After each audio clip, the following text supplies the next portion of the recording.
All right, Caesar, thank you. Families in Utah are dealing with the aftermath of intense flash floods from this weekend, but people are coming together to help each other through these tough times. Now, as we all know, summers in Utah oftentimes hit hard by severe weather. May it be wildfires, floods, or apartment fires, Utah Red Cross has responded to dozens of local disasters across our state, and they're helping people with shelter. Joining us live to tell us more about this is Morgan Begin, with the Disaster Program Manager with the Red Cross. Good morning. Good morning. Thank you for having me. Yeah, thanks so much for joining us. So June's been very busy. Yes, it really has. Just in Utah in June, we responded to 48 disasters, assisting 219 individuals across the community. And July was just as busy, having another 37 disasters and supporting another 259 members of our community. So we have no signs of slowing down in our future. But we do have some signs that we need some volunteers. Absolutely. So anytime an incident like this occurs, compassionate disaster action team members are responding to their communities and providing emotional support, emergency financial assistance, and just that comforting care to community members who have lost everything, whether that be a home fire or a flash flood incident.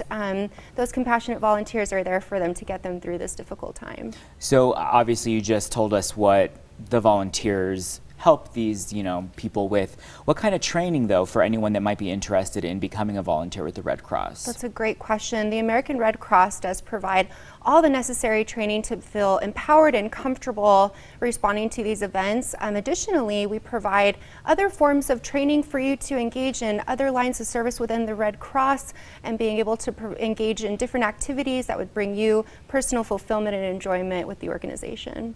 Right, and it's some pretty heavy-duty training. I mean, partnering with local fire departments to get the job done? Yes, absolutely. Our incredible fire department partners work very closely with us to help determine clients' needs. They even helped supporting us during the pandemic when we were responding virtually. We really relied heavily on that partnership, and they have just been such a tremendous support to our incredible team. Virtually, key word here. We're doing a lot with apps and stuff for folks to kind of engage with the Red Cross. Yes, the Red Cross does have emergency apps. You can always visit redcross.org to find out more information about those access to the different technology, and also to be able to sign up to be a volunteer. And what does that process look like? It's a pretty simple process. You just log on and complete an application and indicate what area that you're looking for to be involved with the Red Cross. There's tons of volunteer opportunities available no matter what your passion is.